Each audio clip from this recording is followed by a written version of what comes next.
So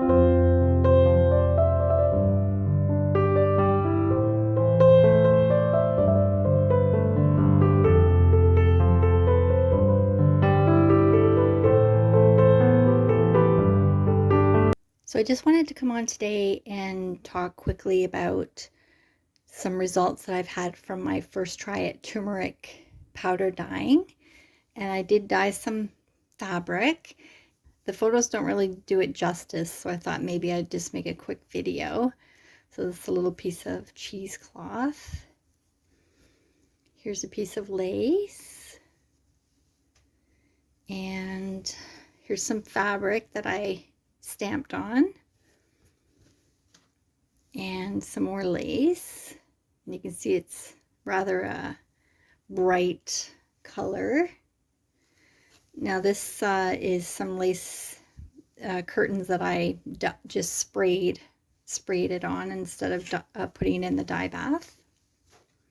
And then this is the fabric, and this is curtains that were gifted to me, and these are IKEA curtains, and they have a little bit of a texture to them. So just to show you quickly the difference between one side and the other. So this side I put in the dye bath for an hour, and this side I actually, after it dried, I used my little mini spritzer with a few drops of Distress Oxide ink into some water, and then I just spritzed it all around, so that gave it a little bit more of a deeper tone. Looks a little more fallish. I'm working on a fall journal. Okay, so how I did this was I watched a video by Billy New, and I'll link that in the description box. This is some leftover that I had, and I'm just dyeing some lace. This has been left overnight, but you can see the color of the dye bath there.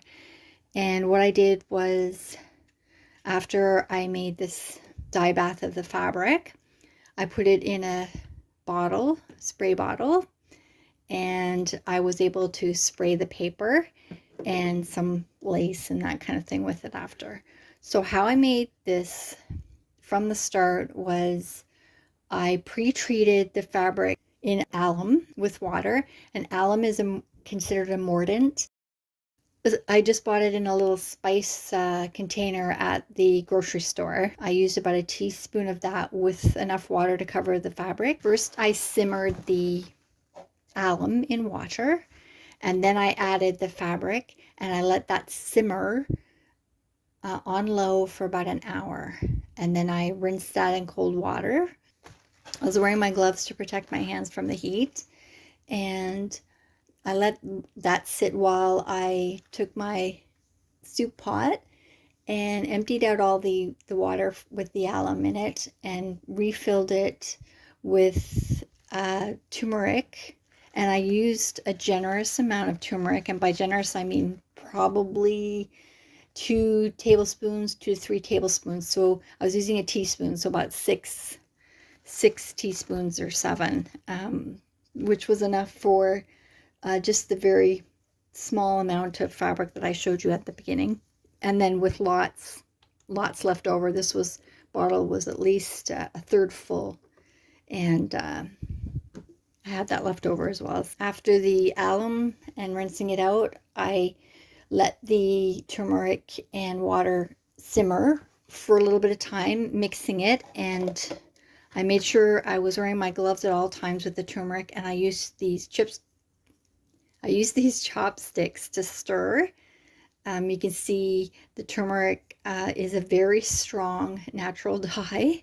It stains on almost everything except for my stainless steel sink, and the soup pot even has which is stainless steel, also has a ring of yellow on it now. So just be extra careful. So wear your gloves and make sure you use utensils that you don't really need. It is natural though, so you don't have to worry about chemicals or anything. Once the pot was simmering and the turmeric and water were well mixed, I did add the fabric, and I did let that very low simmer for about an hour as well, and then just rinsed that out and left that to dry. So you can see the results here.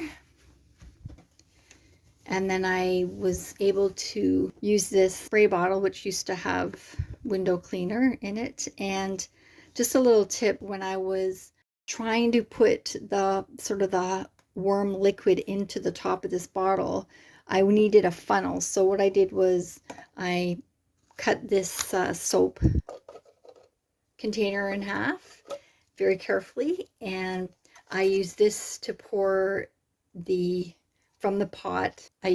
Put it into this, and then this became like a little bit of a easy pour, and then I could attach this to the top of the spout at the top of this, and then just pour that in like that. And I was holding the two spouts together here.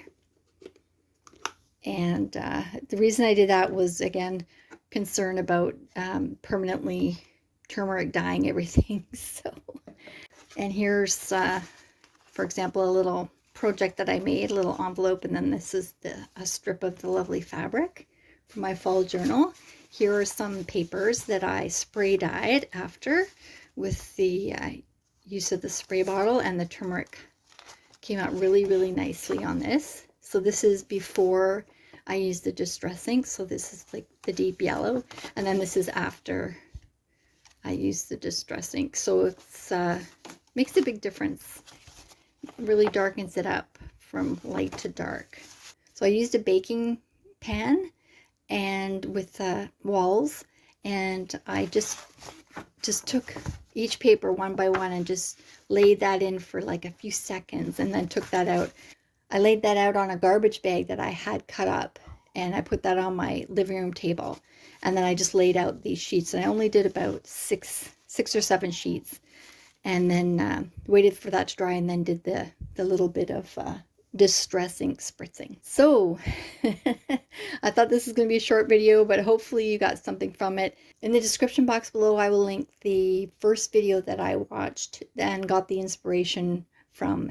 And I hope you enjoyed this video and that you'll give it a try. Just again, be very careful with the turmeric, as it's a deep dye, which is great for fabrics and paper, but not so great for clothing and surfaces. Okay, cautionary tale there.